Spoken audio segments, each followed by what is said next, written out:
kwanza hadi 9. Samueli wa kwanza sura yake 10 mstari wa kwanza hadi 9. Biblia inasema, ndipo Samueli akachukua chupa ya mafuta na kuyamimina juu ya kichwa chake, akamubusu na kusema, je, si kwa sababu Yehova amekutia mafuta uwe kiongozi juu ya urithi wake? Ngoja nisimamia hapo. Na ikiwa nani kwa na Biblia ya Kiswahili hapo, chukua microphone hapo, kwa sababu sina dakika nyingi sana, nataka tusome tukienda pamoja. Nirudilie tena hiyo, najua niko naenda nina translate from English to Swahili. Fungua hiyo microphone ya Pastor Alfred, twende mara moja mimi na yeye akinisomea. Amen. Ndipo Samuel akatoa kichupa cha mafuta. Wamekupea microphone nzuri kuliko basi aendelea baba, hiyo ni nzuri, endelea. Ndipo Samuel akatoa kichupa cha mafuta, akakimimina kichwani pake, akambusu akasema, je, Bwana hakukutia mafuta uwe mkuu juu ya watu wa Israeli? Ndio. Nawe utamiliki watu wa Bwana na kuwaokoa na mikono ya adui zao. Kisha hii itakuwa ishara kwako ya kuwa Bwana amekutia mafuta. Ngojea hapo. Kwa sababu Bwana amekupaka mafuta, utaongoza taifa lake na utashika adui zake mateka. Leo ninataka kukuandaa ujiwe kwa nini Mungu anaenda kukupaka. Haleluya. Kwa nini Mungu anataka kukupaka nguvu mpya? Bwana anaenda kukupaka nguvu mpya ili kwamba utafanya vitu viwili. Kwanza, utaongoza taifa lake; mbili, utapiga adui zake. Haleluya. Natangaza kutoka leo, adui zako wapigwe mbele zako. Nasema adui zako wapigwe mbele zako. Nasema adui zako wapigwe mbele zako. Waliokushinda waanze kushindwa mbele zako, kwa sababu ya mafuta, kwa sababu ya upako. Endelea baba. Utakapoondoka kwangu leo, utakutana na wanaume wawili karibu na kaburi la Raheli katika mpaka wa Benyamini huko Selsa. Nao watakuambia, punda hao uliokwenda kuwatafuta wameonekana. Na tazama, baba yako ameacha kufikiri habari za punda, anafikiri habari zenu, akisema, nifanye nini kwa ajili ya mwanangu? Kisha utakwenda mbele kutoka hapo na kufika kwa mwaloni wa Tabori. Na hapo watu watatu watakutanana nawe, wanaokwea kumwendea Mungu huko Betheli. Mmoja anachukua wana mbuzi watatu, na mwingine anachukua mikate mitatu, na mwingine anachukua kiriba cha divai.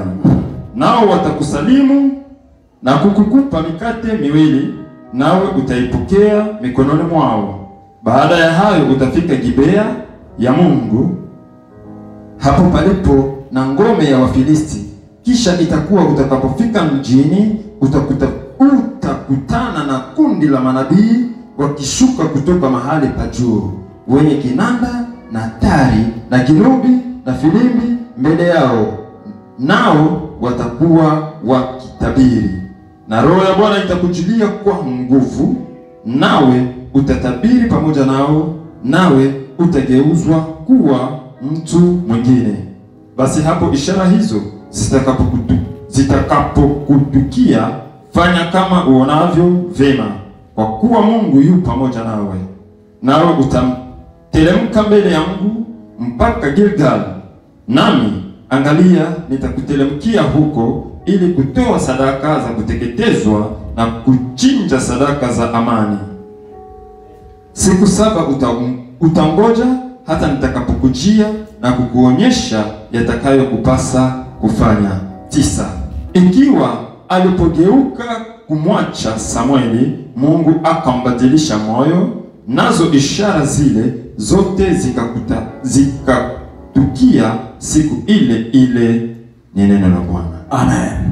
Tunaweza kuketi katika uwepo wa Mungu.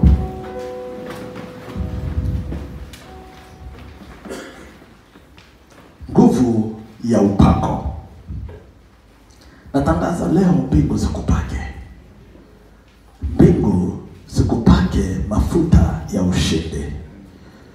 Natangaza leo, kabla ibada ya leo haijaisha, upako uje juu yako. Anointing. What is anointing? Anointing. Anointing is divine empowerment. Divine empowerment to accomplish a certain mission. Are we together? Anointing is divine empowerment to accomplish a certain mission. Upako ni wakati mbingu zinapoachilia mamlaka fulani juu yako, ili kwamba ukatimize, punguza kidogo tafadhali, ili kwamba ukatimize kazi fulani uliyopewa. Haleluya. Upako ni wakati mbingu zinakunyoshea kidole na ukiwa na sababu ya kutimiza kazi fulani ambayo imewekwa mbele yako.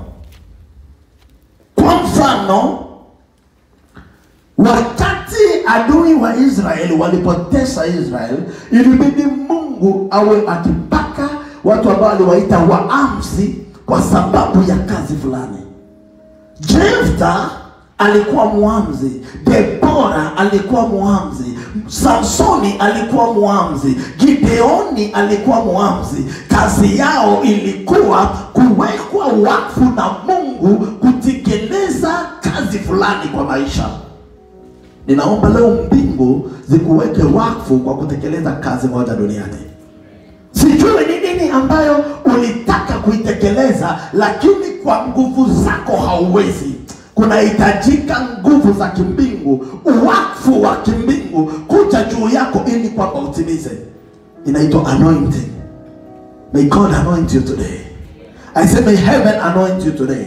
I say may the Lord anoint you for a certain mission and purpose to be established on earth.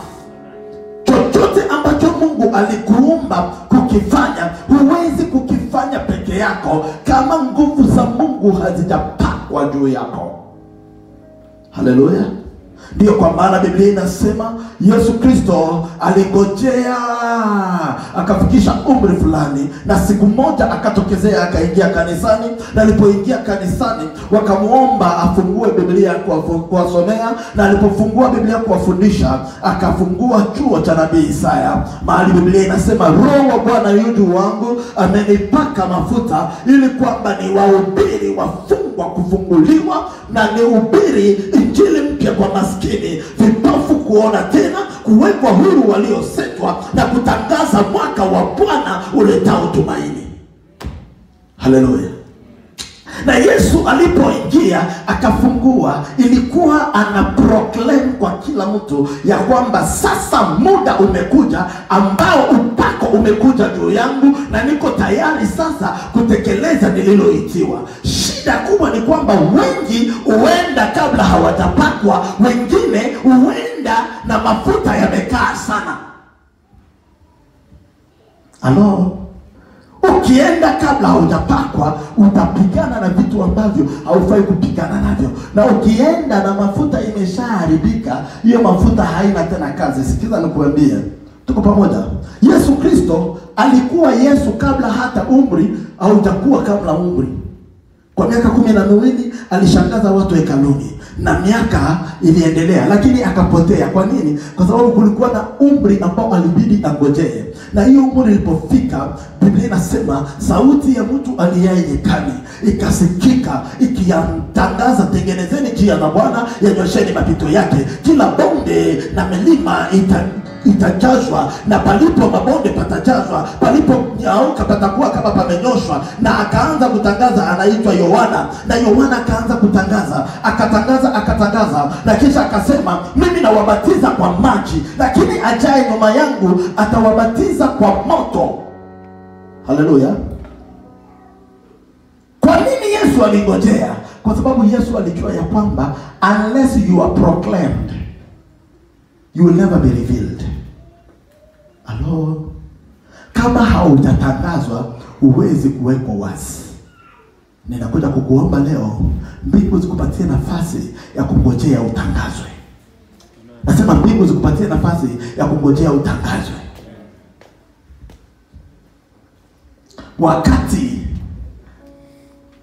Our CJ Maraga alikuwa anatangaza ni nani atakuwa president. Mpaka sote tulikuwa kwa TV hivi. Ngoja tusikie atasema nini. Hizo ripoti zote zenye wanakuwa wanapeana, eti Kakamega 57, sijui wapi 28, sijui wapi wengine hata hakuna kitu. Unasema hizo zote uziseme, tunangojea tu utuambie. And now,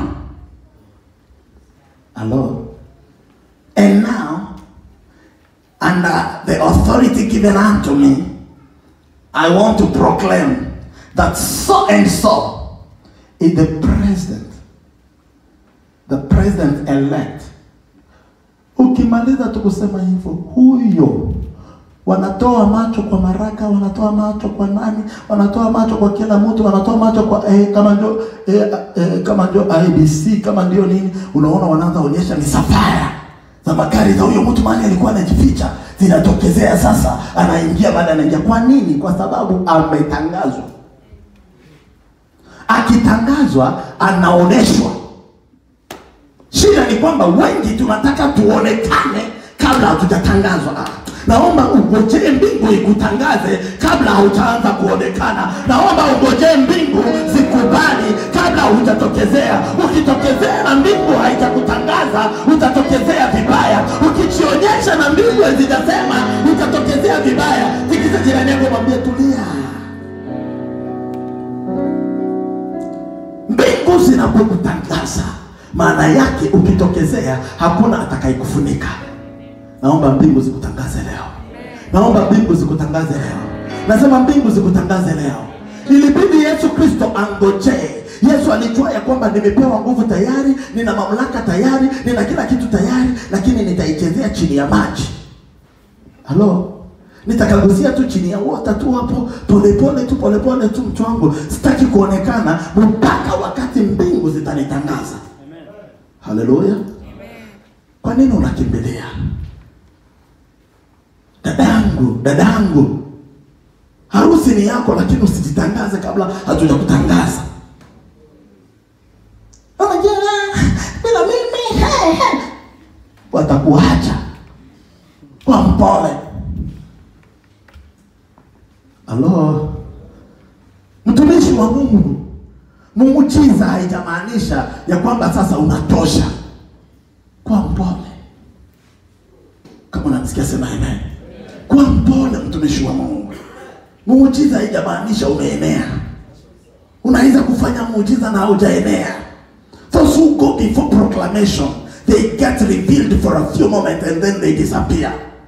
Tuko na shida kwa sababu unakutana hata muziki Kenya, kila mwanamuziki anatoaga moja na anapotea. Unaona anaanza juu, anaenda anashuka na anapotea. Kwa nini? Walijitangaza, walijionyesha kabla mbingu haijawatangaza. Naomba mbingu ikupatie unyenyekevu. Ungojee mbingu zikutangaze. Nasema ungojee mbingu zikutangaze. Uache kujitangaza kwa watu. You know I am the prophet of the Most High God. Be whatever you are, unless heaven proclaims you, do not think you will be revealed. Mpaka wakati mbingu zitasema sasa ni muda wako. Kila chochote kitakachosema mbele yako hakitapingana na wewe. Ninaomba leo Mungu akupake mafuta ya kutangazwa na mbingu, ili kwamba chochote ambacho ulijaribu kukifanya kikakataa, kikusikie na kikutii. Kama unanisikia sema amen. Oh, haleluya. Yesu Kristo akangojea mpaka wakati umri ulipofika, akasikia ya kwamba Yohana anawabatiza watu jangwani. Yesu Kristo alipotoka mbinguni, alijua ya kwamba Yohana anakuja na roho ya Elia, lakini yeye ni Mungu. Kwa hivyo Yohana hana mamlaka kumuliko, lakini ilibidi anyamaze aliyemtangulia amtangaze. Yohana alizaliwa mbele ya Yesu Kristo miezi 6 kabla Yesu Kristo hajazaliwa. Kwa hivyo ilibidi Yesu Kristo angoje aliyekuja mbele yake amtangaze. Shida ni kwamba hata ukiwa uko nyuma unafanya kelele mpaka wenye wako mbele wasionekane. Ni mimi. Kuna mtu kwa mbele yako, usingojee atoke. Tikisa jirani yako mwambie naamini sio wewe. Kuna mtu mbele yako, mpatie nafasi amalize na wewe ukuje uingie. Unajua shida tuko nayo. Mimi nilikuwa na wakati fulani nilikuwa nazoea kukaa huko mahali kunaitwa Komarok. Komarok ikifika time za jioni tunapangaga line ambassador.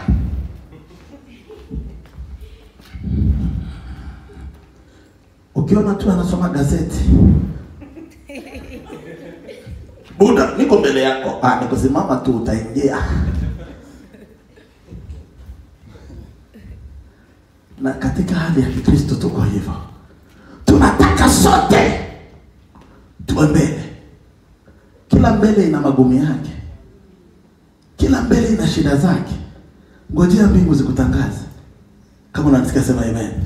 Sasa nguvu za upako ni kwamba upako ukija juu yako, upako wenyewe unaanza kukutangaza. Upako unaanza kuambia watu, huyu nimemweka wakfu. Huyu nimemchagua.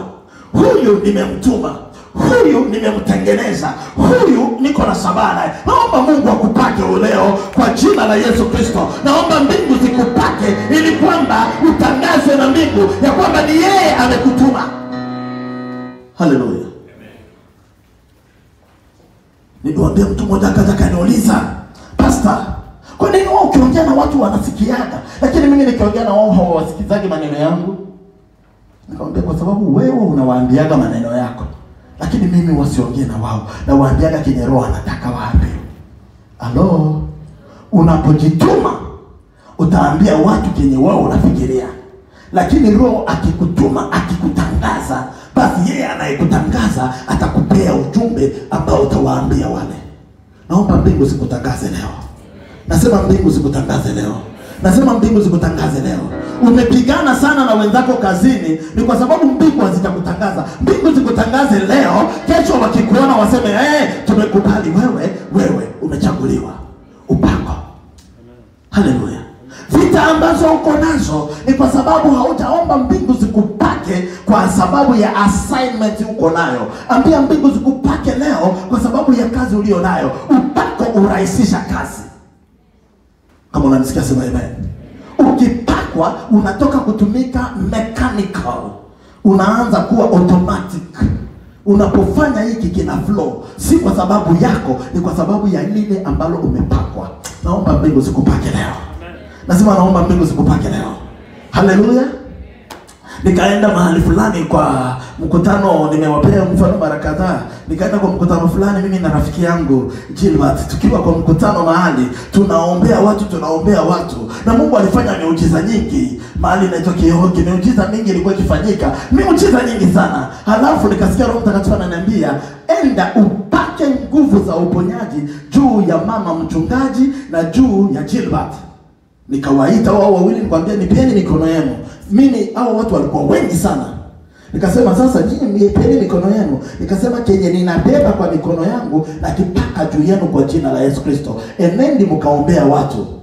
Hapo huyo mama akaenda mara moja kwa ndugu mmoja alikuwa na shida, sijui shida ilikuwa nini. Alipomwekelea mikono hapo akapona. Huyo mama akataka kukimbia. Akakuta akasema, akamwambia Gilbert kwa Kikisi. Akamwambia, "It is working. It is working." Kwa nini huyu mama haikufanyika kabla hajaokelewa? Kwa sababu katika protocol za mbingu huheshimia mamlaka. Katika protocol za mbingu kuna ngazi zinazoheshimiwa. Hapo baba mmoja alikuwa anasimama hivi, ambaye kwa muda wa miaka since 1974 alikuwa hajawahi kukunja goti zake. Gilbert akaenda akamweka mikono kwa goti hivi, na hapo huyo baba akaanza kukunja goti. Nikasema moto inawaka, moto inawaka. Kwa nini moto inawaka? Kwa sababu palikuwa na transfer. May the heaven transfer on you some powers today. May heaven transfer on you some powers today, so that you may accomplish a certain mission. Naomba mbingu ziachilie upako juu yako. Ngazi fulani ya mission fulani kwa maisha yako irahisishwe kupitia upako. Haleluya. Haleluya. Upako ni kitu cha maana sana. Yesu Kristo wakangojea. Ikabidi Yohana amtangaze, aseme anakuja nyuma yangu, anayekuja nyuma yangu ni mkuu kuliko mimi, sistahili hata kufungua kamba za viatu yake. Na watu wote wakaanza kujiuliza, ikiwa huyu Yohana tulifikiria ndiye Masia, lakini anasema kuna yule anakuja ambaye hastahili kufungua kamba za miguu yake, ni mtu wa aina gani? Ninakwambia, ukingojea kutangazwa, utatangazwa na jina ya juu zaidi. Ukingojea mbingu zikutangaze, zitakutangaza na mamlaka ya kipekee. Ukingojea mbingu zikutangaze, zitakutangaza wakati inayofaa. Naomba mbingu zikutangaze kwa jina la Yesu Kristo. Nasema naomba mbingu zikutangaze kwa jina la Yesu Kristo. Vita unazozipitia leo ni vidogo sana. Wewe tulia tu, angalia ni kama hauoni kabisa. Wewe ngojea tu, angalia ni kama hauelewi kabisa. Baada ya vita, mbingu itakutangaza. Nasema mbingu itakutangaza. Nasema mbingu itakutangaza. Biblia inasema watakapowapeleka mbele ya mahakama, msijiulize mtasema nini, kwa sababu mtakapokuwa mkisimama mbele zao, Roho Mtakatifu atanena nafasi yenu. Ni kwa sababu watu wanafaa kuongea, wakimaliza mbingu zinaongea. Naomba leo mbingu zikupake mafuta ya utangazo leo. Mahali pote ambapo uligonga ukagonga mwamba, mbingu zikutangaze leo. Nasema mbingu zikutangaze leo. Inua mkono wako kumesema, Bwana Yesu, nipake mafuta, unitangaze mbele ya watu. Hallelujah. The problem is, many of us tunataka to be recognized before time. Wengine wetu tunataka tujulikane kabla muda hujafika. Ukizaa mtoto ambaye hajaeleza muda, anafariki. Na mtoto akikaa sana kwa tumbo, kabla muda wake ukiwa umepita, ikiwa muda wake ukiwa umepita, unapata tena shida zingine. Kwa hivyo ni muda unahitajika. Kama unanisikia sema amen. Ni nani mzazi huyo ambaye anaweza kupata mtoto, alafu akimpata tu mtoto hivi hapo maternity, kama angalia kamwambia, mami nahisi baridi, utakimbia. Nakwambia utakaacha hapo, ama ukapate tu hivi alafu kakwambia, mami nika na meno 32, utakimbia ukaache hapo. Lakini pia ni mzazi gani ambaye atapata mtoto na baada ya miaka 10 katoika ngali tu hapo, hata wakikafunga pampers ni number 1? Utashangaa haka sasa nako ni nini? Kwa sababu ni sharti kuwe ngazi ya kukomaa. Wale ambao wamekuwa na watoto wanajua kwa miezi 2 mtoto hufanya hivi, kwa miezi 6 mtoto hufanya hivi, kwa mwaka mmoja mtoto hufanya hivi. Ndio ama hapana? Na ndivyo mbingu nazo zinahitaji. Hauwezi kuamuka leo, umeokoka leo, na kesho unafungua kanisa hapo, inaitwa kanisa la Mungu, na kila mtu anakuja kwa hiyo kanisa. Utaua watu. Taka kufunzwa, kaa chini ya mafunzo. Ngojea Yohana akutangaze. Kama unanisikia sema amen. Ngojea utangazwe. Ngojea waseme huyu ameenea, huyu anaweza. Ngojea mbingu ziseme hapa tumetik. Kama unanisikia sema amen. Jibat. Niko nasikia kama tuko na waka ndani, nataka kuhubiri, lakini wamenikanyagia. Wamenikanyagia sana. Kwa sababu wamenikanyagia, inaona ni kama nikifungua hapo karibu nitakuwa nikihubiri kila siku. Utahubiri mahubiri naisha. Kuna tofauti ya uhubiri na uchungaji. Ngojea mbingu zikutangaze. Kama unasikia sema amen. Kuna tofauti katikati ya kuwa manager na kuwa una ujuzi wa kazi. Halo, ngojea. Hata niliwaambia siku moja, baba yangu akaniangalia kwa macho akaniambia, Action, ukitaka kuwa kama simba, usimuue simba. Ukitaka kuwa kama simba, jifunze kutoka kwa simba. Nikasema, ukitaka kuwa kama Action, don't kill Action. Learn from Action. Hallelujah. Na upako ukija juu yako, hata nani akisimama mbele zako, mbingu zitasema nimempaka. Naomba mbingu zikupake leo. Upako ukiachiliwa juu yako, nakwambia hata nani akipigana na wewe, mbingu zitasema huyo nimempaka. Unajua tuko na shida Kenya kwa sababu mmoja akifungua duka hapa anasema ni cyber. Hiyo street yote inaitwa cyber street. Hello. Rongai Mchungaji mmoja kafungua kanisa kwa barabara tu mahali. After 1 year wakaanza ita Church Road. Wenye wanakaa Rongai wanajua Church Road. Kuna makanisa zimepangana ni kama tumakiosk. Hata mimi ninasikia upako nitafungua kama hapa. Na unakutana haka kalitoka kwa hii ilitoka kwa hii ilitoka kwa hii. Sikiza nikuibie siri. Mbingu haijakuita uje ufungue kanisa. Mbingu imekuita uende uokoe mioyo waliopotea. Kama unanisikia sema nasikia. Mbingu zimeniita, kazi yangu ni kuzunguka Mdangani, Sabaki, Kitengela, wapi to win souls. Kama unanisikia sema nasikia. Mafuta yakija juu yako, hata ukiwa umefungua duka na mtu akafungua duka na kaa yako na kutangazia, mafuta itanena. Mafuta itanena. Watu watakuwa wanakuja, ndio nasikia wanaanza sema devil worshiper. Huyo shetani mkubwa huyo. Wewe uliza wewe, kuna mahali wanagusaga, especially hiyo si Kongo. Let me tell you, church, anointing speaks. When heaven proclaims you, many things will compete with you. Many things zitapingana kufanana na wewe, lakini kama ni mafuta yatanena. Hapa mbingu zimetangaza. Naomba mbingu zikutangaze. Kazini kwako, competition yenye uko nayo, natangaza mbingu zikutangaze. Natangaza mahali pote pale ambapo unafanya biashara na kila mahali ukipeleka tenda, watu wengine wanaenda kuprotest, natangaza leo mbingu zikutangaze. Mahali pote umeapply na wengine wakaenda kucontest again sio apply, natangaza leo mbingu zikutangaze. Mahali popote pale umeandika barua ya kuomba cheo na wengine wakaenda wakaipinga, natangaza leo mbingu zikutangaze. Mahali pote Mungu amekupatia uongozi na wengine hawakuelewa, naomba mbingu zikutangaze. Patia mwenzako high five, mwambie acha mbingu zikutangaze. Hallelujah. Power of the anointing. Nguvu za upako. Na Yesu wakati tu aliingia kwa maji hivi, Yohana akamwambia, tafadhali ninaomba wewe unibatize. Yesu akamwambia, inabidi andiko itimie. Hallelujah. Hallelujah. Inabidi andiko itimie, wewe utanibatiza.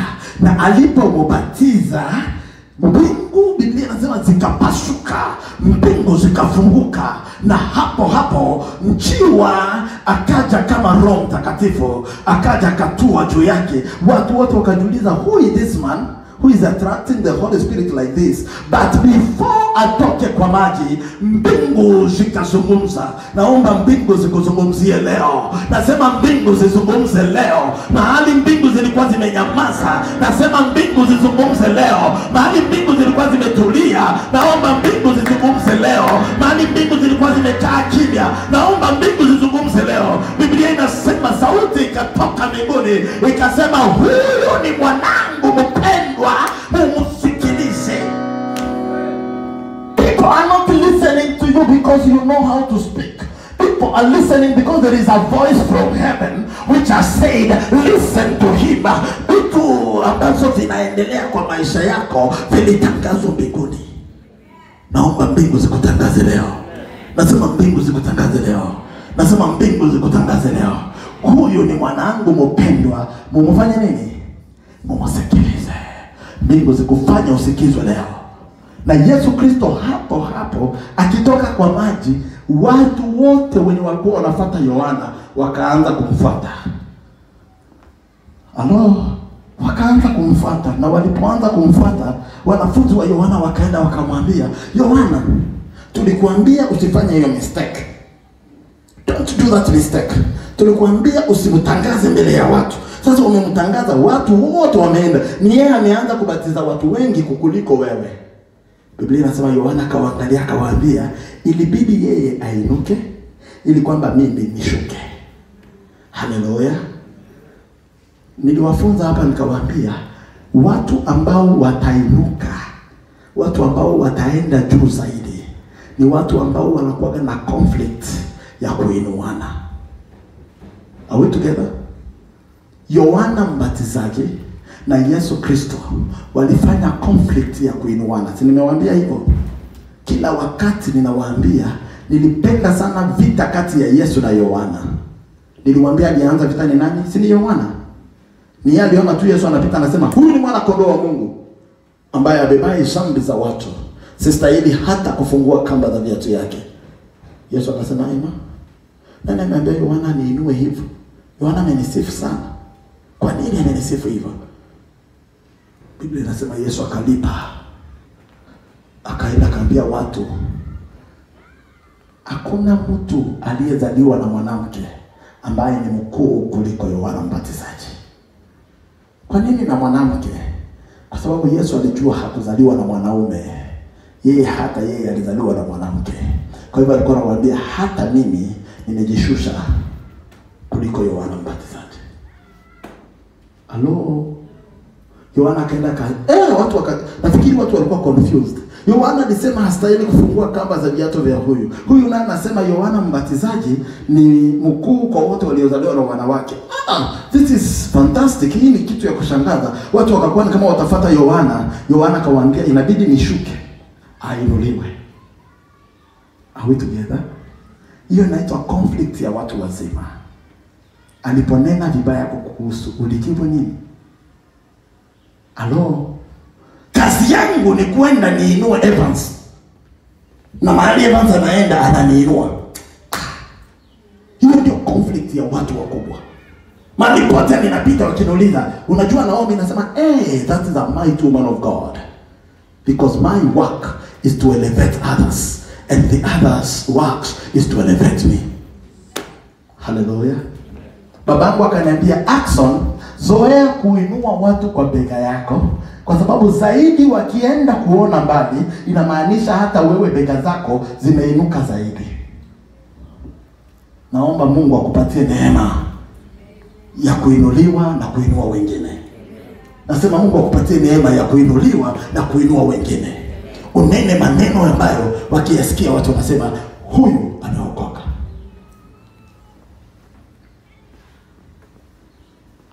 Sifa kwa Mungu.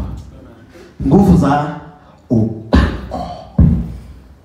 Wakati Yesu alipotangazwa, mbingu zimemtangaza, kila kitu kikamkubali, mpaka shetani akamkubali. Ikabidi shetani akuje amwambie, "Kuja nikupeleke juu ya mnara ya kanisa nikuonyeshe kila kitu ambacho unafaa kuona." Shetani akapigisha Yesu parade. Unajua parade? President akitembelea mahali kuna kama ni kampi ya jeshi, Yesu ama aina yoyote hiyo, wakubwa hapo wanamtembeza kumuonyesha mkubwa. Hawa ndio kazi yao kuua monkeys. Hawa ndio kazi yao kuchoma nyama. Wanamtembeza. Shetani aliposikia mbingu zinatangaza Yesu, shetani yeye pekee akaenda kumchukua kutoka kwa jangwa mahali alikuwa, akaanza mtembeza. Halo. Mbingu zilipotangaza Yesu akashinda mambo ambayo Adamu wa kwanza alishindwa kwa sababu hakungoja mbingu zimtangaze. Are we together? Shetani alijua ya kwamba Adamu wa kwanza alishindwa kwa chakula, si ndio? Na ndio kwa maana alipoenda kujaribu Yesu ya kwanza alimjaribu na nini? Akamwambia, "Geuza mawe hiwe nini?" Nakwambia ingelikuwa ni wewe. Unamwambia Satan, "I will prove to you that heaven can do anything." Shetani, nitakuonyesha kama mbingu zinakuwa hapa tiktak. Mawe geuka kwa. Shida sio muujiza, shida ni kujua ni nani anakufanyisha muujiza. Halo. Nani anakuamuru ufanye muujiza? Kuna miujiza ingine ya kujijenga, sio ya kujenga ufalme. Naomba zivunjike kwa jina la Yesu. Miujiza ingine ya kujijengea jina. Unajua kama sio mimi mambo haitatembea. Yavunjike kwa jina la Yesu. Shida sio muujiza, shida ni nani anakufanyisha muujiza. Shetani akamwambia, "Geuza mawe iwe mkate." Yesu akajua naweza kuigeuza. Moja, pili, niko bao. Ninahisi njaa sana. Lakini wasichukue amri kutoka kwako. Halo. Wasichukue amri kutoka kwako. Wewe unachukua amri kutoka kwa Baba. Ndio kwa maana Yesu siku moja akasema, "Ninaifanya kazi ya yule aliyenituma." Haleluya. Naomba upako wa Mungu utakuja juu yako, lakini usiutumie kwa kujifaidisha. Kama unanisikia sema amen. Upako wa Mungu usiutumie kwa kujifaidisha. Ninawaambia saizi tu. Nimeomba tu hivi, nikasema Mungu, ponya wagonjwa wakapona. Nasimama hapa naambia Evans, kutoka leo kazi yako ni kunitafutia bodyguards. Mmoja atakuwa anasimama hapo, mwingine hapa, mwingine hapa, mwingine hapa. Na wanasimama hivi. Wewe umeshaona kwa kanisa mahali wanaomba Roho Mtakatifu anashuka bodyguards wanaanguka? Hawajazwaji? Umeshaona wakijazwa? Na swali ni hii, kama tunahubiri hii mbingu na tunaweka wa kutuchunga ili kwamba tusiende hii mbingu, ni mbingu gani tuko naambia watu? Mbingu ni nzuri, mbingu ni ya Baba. Wewe hakikisha angalia ni nini nalia hapo nje. Kama ni mbingu jamani, situjiandae tuende mbingu. Usiruhusu upako ulioupata ukuletee vitu ambavyo vitakufaidi peke yako. Upako ni juu ya mission. Na mission ni ufalme wa Mungu. Amen. Kama unanisikia sema amen. Amen. Mbingu zinaenda kukupaka leo, lakini sio kwa manufaa yako. Halo. Kwa sikia mtu anasema Mungu mimi unisaidie tu nipatie gari. Siku nitakutana na jirani kwa barabara nikonge. Hata baisikeli hutapata kongo. Akose wheelbarrow. Unatumbua. Unataka upako ya kujijenga nini? Mbingu zinasema wazi. Siku moja Petro akasikia watu hapo nje wanatangaza jina la Yesu. Kwa jina la Yesu na kuamuru pona, watu wanapona. Petro kikawaangalia hivi, kikasikia vibaya. Kwa nini hao wanatumia jina ya master? Na master hajawaruhusu watu wajue hata. Wakaenda. Kikaambia Yesu. Kuna watu wanacheza na jina hao hapo. Wanaombea wagonjwa wanapona na jina lako, lakini hawako wa mitume. Yesu akakiangalia akaona wivu. Akakiangalia akamwambia Petro, wanaonena vizuri juu yetu, inamaanisha wako upande wetu. Halo. Siku nyingine wakafanya nyingine kitu. Petro akasema Bwana, sasa ninaomba uniruhusu niamuru moto kutoka mbinguni wachome. Mungu akasema na utatumia resources za heaven vibaya wewe. Moto. Ruhusu moto. Kwa nini? Unajua kuna watu wengi hapa sasa hizi, upako tukita kidogo wataua wengine. Wewe ulikuwa unamchekea jana? Ufa. Ulikuwa unamchekea jana? Kauka. Utaua watu. Kwa mpole. Naomba mbingu zikutulize. Nasema mbingu zikutulize. Hapa kwa Maroc, wachungaji wanakaa kwa kikao hivi. Ndugu mmoja akasimama kwa mkutano akasema, wewe mchungaji wewe, ninakuambia nitakufunza heshima mbele ya watu, nitakuchapa mpaka unijue. Mchungaji akamwangalia hivi. Wazee wanaanza kumwambia, heshima jamani, heshima. Huwezi kuonyesha mchungaji mkono. Akasema acha.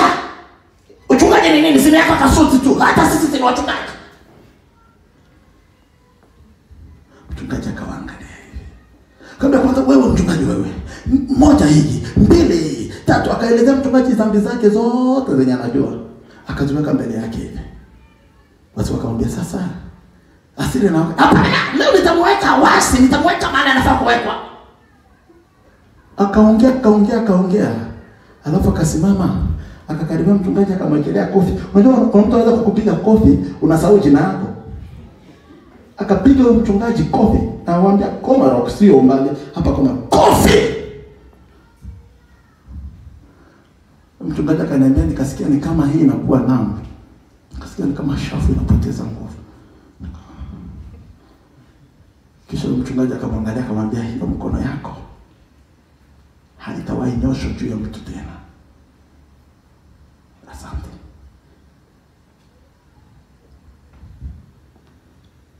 Paka leo, baada ya siku chache akaanza kusikia mkono anaanza kuuma huku, mkono anaanza kuuma na ikaanza kukonda, Kaanza kwa wako mpaka leo yuko hivi.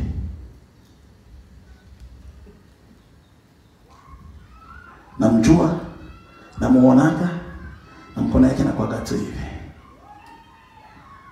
Yule mchungaji aliniambia nimejaribu kuomba Mungu amrudishe.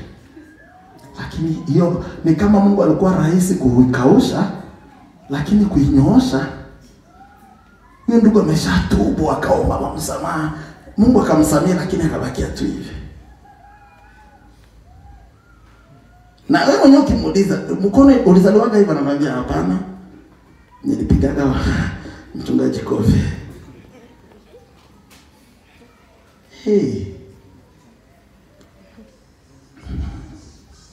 Naomba Mungu situonee huruma. Naomba Mungu situsamehe. Kuna wengine kama mkono ndio ulikauka, kuna wengine vinywa ndio vitakauka. Ulikuwa mwangaji.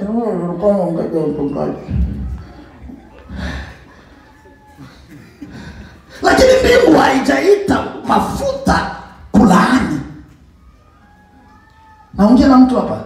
Mbingu haijakupaka ili kwamba uue watu. Ukiwa tu na mafuta, yeyote atakayekunyoshea atapata shida. Halo? Nabii wa Mungu anasimama akitoa unabii juu ya Yeroboamu. Mara moja Yeroboamu akamwangalia hivi, akamwambia we. Nabii akamwambia endelea na habari. Kumbe mkono umekataa kurudi. Yeroboamu akamwangalia hivi, akamwambia niendelee. Ambia Mungu anisamee mkono irudi chini. Nabii wa Mungu akamwangalia hivi, akasema Mungu muhurumie mkono irudi chini. Unafikiri alimwambia tena yeye anataka kumwambia? Unafikiri alimwambia tena sema nilikuwa nataka kukwambia wewe nitakuua leo. Yeroboamu na ufalme wake. Naomba mbingu zikupake tu, uache kushtua watu. Ukipita tu watu wanajua mbingu zinapita, ukinena watu wanajua mbingu zinanena, ukiingia ofisini watu wanajua mbingu ziko hapa kwa sababu umepakwa kwa sababu ya hiyo kazi. Kama unanisikia sema haleluya. Kuna mamlaka ya upako ambao mbingu ikiachilia juu yako, haujitetei, haujielezi, hauambie mtu mimi ndiye fulani. Unajua mimi ndiye mama fulani. Wewe pita tu, wakikuangalia watajua huyu ndiye mama fulani. When unajua for somebody to be promoted you must do some things. You will do nothing, anointing will speak. Nasema hautafanya chochote, upako ulio juu yako utaongea. Kwa mtu kusaidika kuinuliwa ni sharti mambo yafanyike. Hautafanya kitu, natangaza upako wa kimungu juu yako. Utangaze jina yako kwa ofisi mahali unahitaji, mahali ambapo hautawahi kufikiria jina lako litajwe huko, mahali ambapo ulihitaji kupewa hiyo loan, mbingu zote ziongee juu yako. Kama unanisikia sema haleluya. Kama unanisikia sema haleluya. Mbingu zikutangaze. Lazima mbingu zikutangaze. Na zikikutangaza usiringe. Mbingu zikikuwa nao usifanye nini? Kwa mpole. Tembea kwa upole. Niliwaambiaga ukiona mtu anatoa shati, anataka kupigana, hana nguvu. Hana nguvu. Wenye watapigana hawangojaki wanatoa shati. Unataka ameshapigana. Lakini ngoja niangalie, hauna nguvu. Kama una nguvu, ukipita watasema wakipara, unasema sawa tu. Wakipara, akifika mbele anageuka tunafanya. Dubu mahali zitatoka hakuna mtu anajua. Mahali zitawararulia hakuna mtu anajua. Naomba mbingu zikupake leo. Nasema naomba mbingu zikupake leo. Nasema naomba mbingu zikupake leo. Naomba mbingu ziachilie upako juu yako. Naomba mbingu ziachilie mafuta juu yako. Mafuta yataongea kuliko kinywa chako. Mafuta yatafanya kazi kuliko nguvu zako. Mafuta yatajidhihirisha kuliko mawazo yako. Naomba mbingu zikupake leo. Mahali ambapo ulifikiria utaanguka, mafuta yaanze kuongea. Haleluya. Haleluya. Biblia inasema siku yenye hii sijatoa sadaka, mnihurumie. Msiniharibie ndo. Sijatoa sadaka. Siku yenye Daudi alipakwa na Sauli. Akipakwa tu mafuta hivi, mafuta ya kwanza ya Daudi ilimfungulia milango ya kuua dubu. Haleluya. Ikamfanya akaua simba. Na hiyo mafuta ilimpeleka kwa nyumba ya kifalme. Ikamuingiza katika nyumba ya Sauli, ili kwamba akiongea pepo zinatoka Sauli anasinzia. Hiyo mafuta ikafanya hiyo kazi. Na siku moja Daudi akienda kuangalia watu wakipigana, akakutana ni Goliati. Akakumbuka, mafuta ninayobeba iliua dubu, mafuta ninayobeba iliua simba. Hii mafuta inaweza kuua Goliati. Na wakati alipouua Goliati, mafuta hiyo ikaisha nguvu. Biblia inasema wakati alipokaribiwa kufanywa kuwa mfalme, Daudi akamwagiwa mafuta ingine. Tuko pamoja? Akamwagiwa mafuta ingine na akawa mfalme wa Yuda, na akatawala Yuda kwa muda fulani. Na baada ya kutawala Yuda kwa muda fulani, akafanywa kuwa mfalme wa Israeli yote. Mafuta aliyokuwa nayo haikukuwa na hiyo uwezo, ikabidi amwagiwe mafuta ingine. Mafuta ngapi? Mara 3. Ya kwanza iliua dubu, simba na Goliati. Ya pili ikamfanya mfalme juu ya Yuda. Ya 3 ikamfanya mfalme juu ya Israeli. Naomba mahali pote mafuta uyogoki ya beba yalikuwa yameanza kukauka, mbingu iachilie mafuta mapya. Mbingu ikupake mafuta mapya. Mbingu ikushushie mafuta ya kipekee. Ukitembea unatembea kama mtoto ambaye amepakwa upya. Kama unanisikia sema amen. Inua mkono wako kumbe sema, Bwana Yesu, nipake upya tena. Vita niliposhindwa nianze kushinda kwa jina la Yesu. Patia Bwana makofi mazuri. Sasa mahali tumesoma, jamaa ambaye tumesoma ndio kunishangaza sasa, anaitwa Sauli. Sauli, kitu ya kushangaza na Sauli ni kwamba alikuwa handsome. Sema handsome. Muhandi. Jamaa alikuwa anapendeza. Jamaa alikuwa anakaa anajijua. Sijulize hiyo password ni ndefu aje, ndefu tu hivyo. So jamaa alikuwa anajijua. Mrefu, mwandi, msafi. Lakini alikuwa na shida moja. Alikuwa amepoteza. Kumbe kuwa mrembo haijamaanisha hautapoteza. Kumbe kuwa na nguvu haijamaanisha hautapoteza. Kumbe kuwa na elimu haijamaanisha hautapoteza. Kila mtu kwa dunia hii anafikia mahali ambapo anahisi amepoteza kitu. Kila mtu kwa dunia hii anafikia mahali ambapo anahisi kuna kitu ambacho angelitaka kifanyike kwake lakini hakijafanyika. Niko na siri leo kwako. Ni kwamba chochote unachohisi ungelitaka kifanyike, mbingu ina mafuta ya kukufanya uifanye. Naomba mbingu ikupake leo ili kwamba haja ya moyo wako uitimilize. Amen. Nasema ili kwamba haja ya moyo wako uitimilize.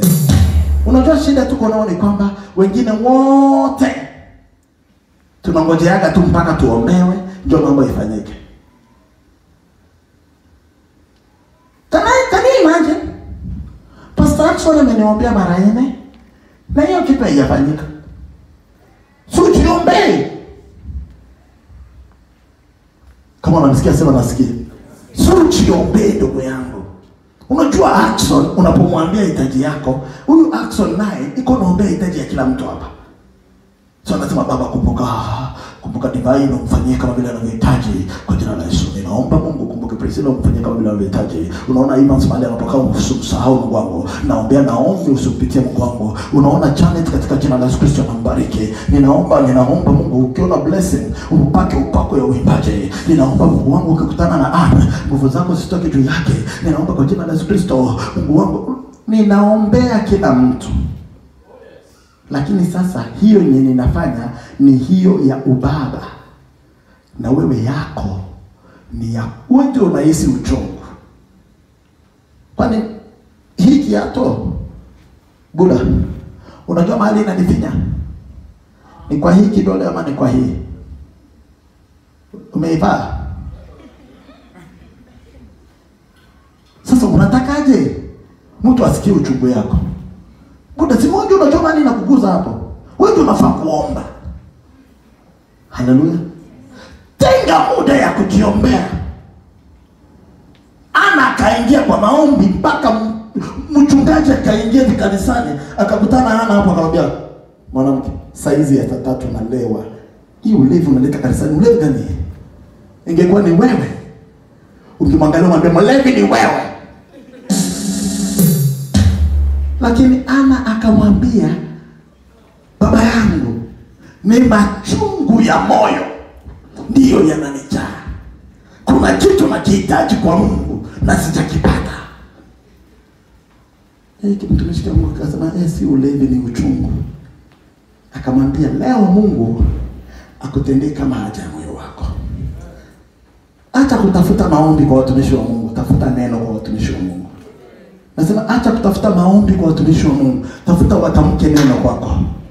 Haleluya. Haleluya. Nasema haleluya. Nasema haleluya. Amen. Taka neno tu. Baraza amefanya mafungo ya siku 7 akiomba Mungu ampe kazi. Kazi ya mwisho tu nikopigia pastor, namwambia pastor, nimekuwa kwa kifungo ya siku 7 nikiomba Mungu anipe kazi. Nena neno. Nasema na mbingu sikubaliane na maombi yako. Inamaanisha nini? Ninaambia mbingu, huyu ni mtoto wangu.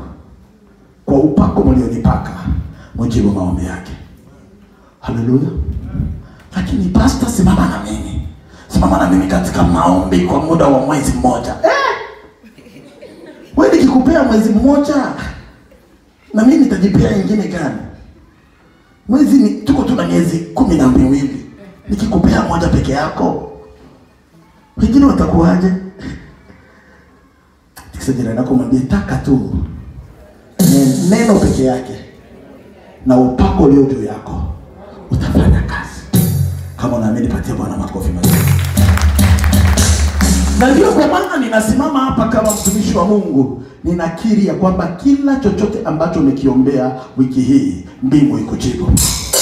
Kila chochote ambacho umeomba mbele za Bwana, mbingu ikutetee. Nasema wiki hii mbingu ikupatie smile ambayo hakuna mtu ataisimamisha. Mbingu ikupatie majibu ambayo hakuna mtu ataipinga. Mbingu ikupatie jina ambayo hakuna mtu ataivuta kwa jina la Yesu. Amen. So huyo mtumishi wa Mungu alikuwa mrembo, mhandisi mzuri, anapendeza, lakini alikuwa amepoteza. Na cha kushangaza alikuwa amepoteza nini? Punda. Unajua funda? Ndio alikuwa amepoteza.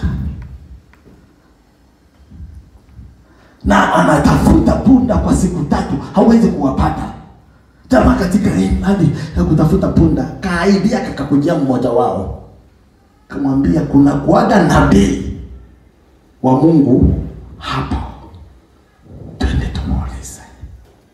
Atuelekeze mahali tutaona punda. Hakuna shida kwa dunia kama kuwe kuna kuaga nabii wa Mungu ambaye ukienda kumuuliza anakupoteza zaidi. Kuna kuaga nabii hapo, twende tumuulize. Ukienda kumuuliza ndio unapotea zaidi. Naomba kila nabii anayepoteza mwelekeo wa maisha yako, mbingu zimungoe kwa jina la Yesu Kristo. Kuna kuaga nabii pale ambaye atatuambia punda ziko wapi. Naomba watu wa familia yenu wagundue ya kwamba mafuta iko juu yako. Waje wakuulize suluhisho ya familia yenu itatoka wapi. Haleluya. Niliwaambia kwa familia yetu, kwa wote waliokuwa mbele yangu, ni mimi tu ndiye sikuwa na pesa. Na tukiitisha mkutano, tukikaa, nasikia wao wenyewe tuko haraka wanasema, tutatoa mawaidha, kila mtu ataleta mawazo yake na wao tutatuombea. Kwa hiyo wale watu wakiniambia na wao tutatoa.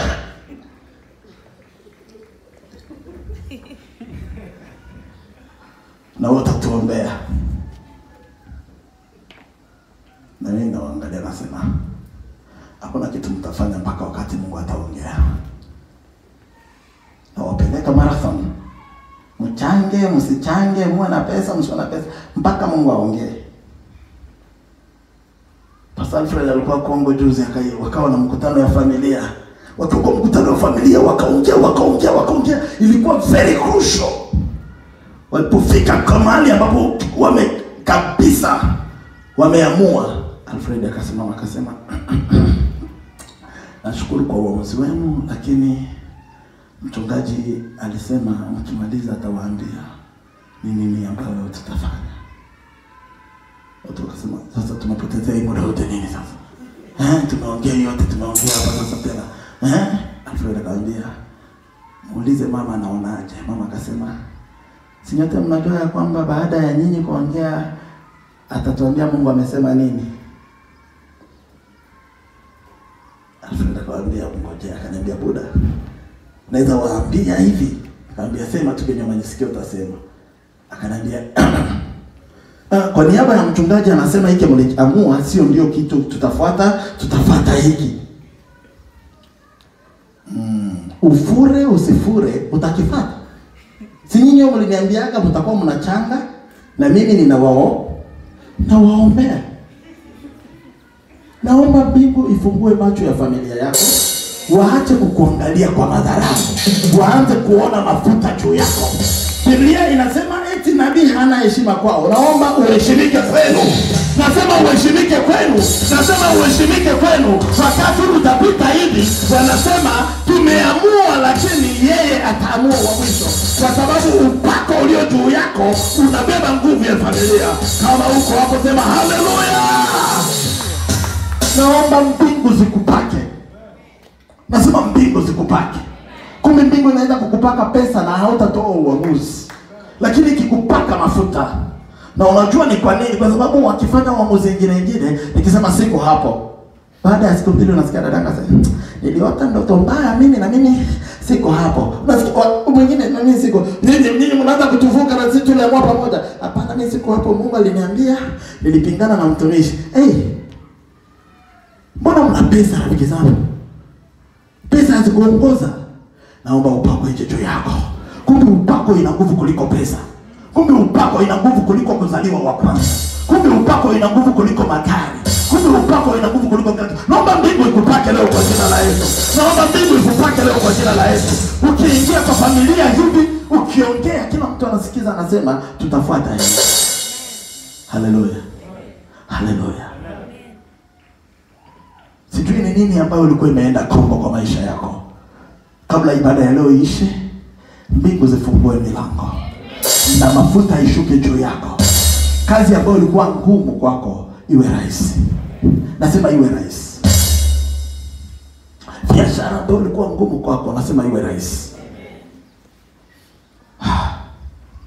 The first time mtu alikujaga kwangu hivi, akanoka akanisalimu akaniambia, habari yako mchungaji? Nikasema mzuri. Akaniambia, ninahitaji unikope 100,000. Nikajiuliza, matusi, madharau, nini? Nikageuka nyuma, nikajiuliza sasa anasema 100,000. Kasmile tukausa nikamwambia, kwa sasa sitakusaidia, lakini wakati mwingine. Nikarudi kwa nyumba nikasema, Mungu, madharau kama haya nakataa. Hii mambo ya kuniitisha 100,000 na sina hata 1,000 utaacha. Alo, kuna mtu yuko hapa. Tukisema saa hizi tunaanza harambee, tutakupangia utupatie sai 500,000. Kwa sababu vile unakaa unapendeza. Kumbe mfuko. Unajua inaitwa nini? Kibali ya Mungu juu yako. Anafunika aibu yako mbele ya watu. Kila mwenye anakuona unatembea anasema, huyu, Mpaka siku nyingine mtu mwingine akakuja akagusa suti yangu hivi. Tulikuwa na wewe, akaigusa hivi. Akasema, hii sio ya isili.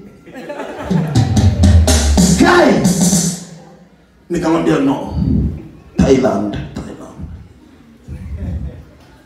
Bongo ni isili. Ni isili, lakini Mungu amekufanya. Naomba Mungu akupake leo heshima. Nasema Mungu akupake heshima. Wengine wakikuangalia hivi wanaona milioni, hata ikiwa haiko sahihi, kwa muda wa Mungu atazileta, lakini heshima yazo kwanza nje. Hauna pesa na unaparara, si hiyo ni kwenda jehanamu? Ukiwa una pesa, mbingu inakupatia ka smile. Unapita hivi, Mr. Baraza, habari yako? I'm fine. Ni Kiingereza kirefu. Ni upako. Mbingu imekupaka kukuandaa. Unajua ili kwamba Daudi afikie kwa mfalme, Mungu alikuwa anamtoa kwa bush, anampeleka kwa nyumba ya ufalme, anaona vile kuna kuanga, hajakuwa mfalme, lakini anaingia katika nyumba ya ufalme. Naomba mbingu ikufanye uanze kukaa milionea before ukuze million. Naomba mbingu ikufanye uanze kukaa mwenye afya before uanze kutangazia watu uponyaji. Naomba mbingu ikufanyikishe kuonekana unafaa kabla wetu hataanza kukudharau. Unajua kuna kitu mbaya kama dharau. Unafika kwa mlango unasimama hivi anakuambia unataka? Hakuna kitu kama hiyo. Ukifika kwa mlango unasimama hivi unataka, unamuuliza ndugu yangu, unaona kama hii button inakaa inataka? Fungua. Unakaa ni kama mwenyewe unakuja kuandika kwenye kampuni kazi. Unajua kuna wengine unaitwa interview. Unakaa interview hivi, wanakuuliza unaona utasaidia kampuni yako, unasema hii kampuni. Na mimi nafikiri kutakuwa magumu mingi sana. Kwa sababu mimi tu ninawaza hii kampuni nikifanya 1 2 3 itakuwa sawa. Lakini wewe unaingia interview, unataka mshahara gani? Yeye unataka baba. Yeye unataka wako. Kai. Tukisejana na kumwambia Mungu akupake leo. Uache kujidharau. Kama unanisikia sema amen. Mbingu ikupake mafuta kabla. Biblia inasema heshima ni bora kuliko dhahabu. Can I repeat that? Heshima ni bora kuliko nini? Hauna pesa lakini jipe heshima jamani. Jipe heshima. Nani huyo mama mwenye atasema kwa sababu sina pesa uko unakuja kunitusi mbele ya watoto wangu? Ama baba huyo mwenye atasema kwa sababu sina pesa uko unakuja unanifanya asante, bora tutanipea pesa. Kana pesa zako lakini unaacha heshima. Halo? Kana chochote unataka, kana cheo yako, kana mali yako, kana kila kitu, lakini niachie heshima. Naomba mbingu ikupake heshima leo. Nasema mbingu ikupake heshima leo. Unajua heshima ni kitu ya maana. Haijalishi ni nini papa Mose. Ukipita hivi, unasikia anakaa na enea. Na wewe ndani yako unajua mimi sina hata kitu, lakini nje hawezi kunidharau. Kwa sababu apeanaye heshima ni Mungu. Aiweke kwa uso yako leo. Nasema aiweke kwa uso yako leo. Nasema aiweke kwa uso yako leo. Nasema aiweke kwa uso wako leo. Rafiki yangu mmoja alienda kushinda tenda fulani. Na alipoenda kwa hiyo tenda, alipofika hapo, wakamwangalia hivi. Wakamwambia, tunataka kukupatia kazi ya 500 million. So, hiyo kazi unawezaje kuifanya kama hauna pesa? Akauliza, nani anaongea sina pesa? Mimi niko na pesa. Akamwambia, niko na pesa. Akamwambia, kama uko na pesa, tunataka tujue uko na pesa ngapi ili kwamba tukupe hiyo kazi. Akamwambia, no, I can refund you your 500 million if you want. Akamwambia, wow, he has 500 million. Okay, wakamwandikia check. Akamwambia, atatransfer pesa kwa account yake. Akakuja nikamuuliza, bwana yule ambaye anaweza kwa refund 500? Akasema ndio, so niandikia check. Naweza kuwarudishia check yao wakitaka. Hauna kitu. Lakini mdomo. Na kawin tena. Akaniambia kuwadanganya, I could refund them. Lakini wewe habari yako? Acha kujidharau. Wewe Mungu atakutumia. Acha kujidharau. Wewe Mungu atakuinua. Acha kujidharau. Wewe Mungu atakufanya ukue wa kupaa. Ya kwanza tu ni kujikubali. Fikiza jirani yako mwambie jikubali. Na uruhusu mbingu ikupake. Haleluya. Naomba mbingu ikupake mafuta. Nasema mbingu ikupake mafuta leo. Nasema mbingu ikupake mafuta leo. Nasema mbingu ikupake mafuta leo. Haleluya. Haijalishi hali yako. Haijalishi jinsi ulivyo. Tunapoenda katika hii somo ya nguvu ya upako, Na kutangazia tunapoendelea mbingu zitaenda zinainua moyo wako. Mambo ambayo ulikuwa ukiyaombea yanakataa yataanza kufanyika. Mambo ambayo ulikuwa unayatarajia kuyaona haujayaona, utaanza kuyaona. Kwa sababu mbingu imekataa, haitatumia wengine, itakutumia wewe. Ilo mkono wako sema ni mimi mbingu itatumia. Hallelujah. Huyu Sauli nilimwambia alikuwa in a state of loss. Alikuwa amepoteza. Hakuwa na kitu. Alikuwa amepoteza punda. Kama unapoteza punda, ukipewa kuchunga farasi utafanya nini? Kama akili yako haiko timamu kuchunga punda. Punda zinakupotea na ujoma linapita. Punda ya punda. Twende tuulize nabii. Na walipoenda kwa nabii, Biblia inasema nabii akawaangalia tu hivi akasema, sasa mkae hapa. Punda haiko tena ndio shida. Shida ni wewe. Kumbe kuna mambo ambayo utayapoteza kwa maisha yako ili kwamba yakupeleke mahali unafaa kwenda. Amen. Unajua kuna mtu anaweza ngangania kacheo na kabana. Mimi siku tu hiyo ofisi itapotea na ninakufa. Kumbe hiyo ofisi ni sharti ipotee ili kwamba wakati utafanya hatua ya imani, mbingu ikupeleke juu zaidi kuliko mahali unafaa. Anywhere you are, any situation you are in, I came to tell you, nilikuja kukutangazia, hiyo hali haikuja kukuua, ilikuja kukujenga. Kama unanisikia sema amen. Hali yoyote hiyo uko ndani haitakuua, itakujenga. Sijui ni nini ambayo umepoteza. Sauli alikuwa amepoteza punda. Alipoingia hivi akaambiwa, kutoka leo shida si punda tena. Shida ni wewe sasa. Kaa hapa. Mungu alikuwa amekuchagua. Mimi ninatafuta punda tu. Hizo punda zilikuwa zinakuongoza. Sikiza nikuambie siri. Kuna vitu unavipitia sasa. Vinakuogopesha lakini vinafaa kwa maisha yako. Vinajenga vitu vipya kwa maisha yako. Vinakufanyia campaign yenye haungelijifanyia. Nani angeniambia Sauli atakuwa mfalme? Katika familia ya Benjamini hakungeliwahi kuchaguliwa mfalme. Haikuwa imetabiriwa hivyo. Lakini katika hali ya kupoteza punda akaenda kutafuta mtumishi wa Mungu. Na mtumishi wa Mungu anangojea mfalme. Alipoingia akapewa ufalme. Naomba mahali ambapo ulifikiria umepoteza, mbingu ikufanikishia hapo. Mahali ambapo walifikiria wamekumalizia, mafuta ije juu yako kupitia hapo. Kama unanisikia sema amen. Biblia inasema alipoingia hapo, mtumishi wa Mungu akamwambia, sikiza nitakwambia vitu 6 tu haraka na tunaomba. Ya kwanza, wale ambao ulikuwa ukiwatafuta, wale punda wamepatikana. That means upako ukija juu yako, kitu ya kwanza inayofanyika ni wewe unapokea good news. Naomba mbingu ikupake leo. Habari zozote zibaya zenye ulikuwa unapokea zipotee kwa jina la Yesu.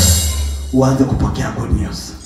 Unajua kuko mtu mwenye yuko hapa tu saa hizi, simu ikiingia, sijasema ni wewe, ikiwa tu inatokea ushago, inapasua roho. Kama nani amekufa tena? Nani amekufa? Ala? Ni wa moyo, nilikuwa nataka kukusalimu. Oh. Umeshazoea bad news. Mpaka kila kitu kitakaje tu kwa simu yako unajua ni habari mbaya. Natangaza leo mbingu zikupatia habari njema. Natangaza leo mbingu zikupatia habari njema. Nasema leo mbingu zikupatia habari njema. Kuna watu ukiwa tu kazini, simu ya nyumbani ilie, unaomba, Baba ninaomba kuchukua na chochote kimefanyika nyumbani katika jina la Yesu Kristo. Amen. Ulikuwa unasema ukoje na chumvi? Wewe umeshaogopa. Hizo tabia za kupatia habari mbaya ninazifunga kwa jina la Yesu. Naomba mbingu ikupatie habari njema leo. Nasema kwa wiki hii mbingu ikupake mafuta, upokee habari njema. Nasema upokee habari njema. Uambiwe Mungu ameinua kazi yako. Mungu amefungua biashara yako. Mungu amekupatia kazi. Mungu amekumbuka watoto wako. Mungu amekufanikisha. Patia mwenzako hai five, mwambie pokea habari njema. Kama unaamini patia Bwana makofi mazuri. Nasema Bwana kupatia habari njema.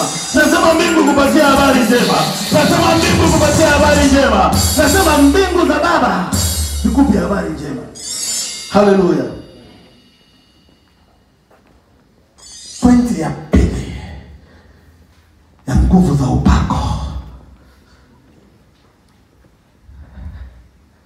Next time.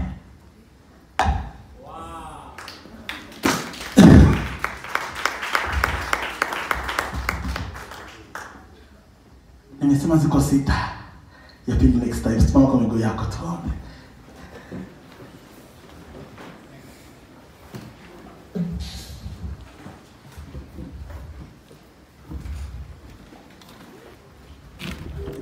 Ila mkono wako mbele Bwana, sema Bwana Yesu, ninapoingia katika somo hii ya kujifunza juu ya anointing, uniwezeshe upako wako utakapokuja juu yangu. Nimeambiwa kuna vitu 6 ambavyo utavifanya kwangu. Ya kwanza, nitapokea habari njema. Naomba leo unipake na habari njema. Muda wa habari zisizofaa imeisha. Time for bad news is over in my life. Time to be told sorry is over. It is time to be congratulated. And I know good news is my portion. Good news is my portion. Fungua kinywa chako tu kwa dakika moja, mwambie Baba, wiki hii ninakataa habari zichafu. Wiki hii ninakataa habari mbaya. Wiki hii ninaomba nguvu ya kuja juu yangu. Mwambie Bwana, upako uje juu yako. Habari mbaya zipotelee mbali. Ninaomba neema ya kimungu ije juu yangu. Mwambie Bwana, habari mbaya zipotelee mbali. Ambia Bwana, habari mbaya zipotelee mbali. Ambia Bwana, uko tayari sikio yako kupokea habari njema. Sikio yako kupokea habari njema. Weka mkono yako kwa sikio. Sema, sikio yangu, utasikia habari nzuri. Utasikia habari nzuri. Na kutangazia leo, sikia habari nzuri. Sikia habari nzuri. Sikia habari nzuri. Watu wa habari mbaya, na watangazia leo, potelea mbali. Nimepakwa na mafuta ya Roho Mtakatifu kusikia habari nzuri, kutangazwa kufunguliwa, kutangaza kuinuliwa. Ndiyo mwanzo wangu leo, na nitaendelea hivyo. Patia Bwana makofi ya heshima. Haleluya. Ninaomba kwa jina la Yesu Kristo, habari njema ije kwako. Upokee habari njema. Nasema upokee habari njema. Upokee habari ambayo malaika alimwambia Maria, umejaliwa neema kuliko wanawake wote. Bwana yu nawe. Barikiwa wewe Maria kuliko wanawake wote. Na wewe ubarikiwa kuliko watu wote wa familia yako. Upokee habari njema leo. Upokee habari ya neema leo. Upokee habari ya furaha leo. Upokee habari ya ufanikisho leo. Ufanikisho uingiapo, ufanikisho utokapo, ufanikisho kila mahali utakapopita. Hii wiki iwe ya baraka kwa jina la Yesu. Amen. God bless you. God bless you. God bless you.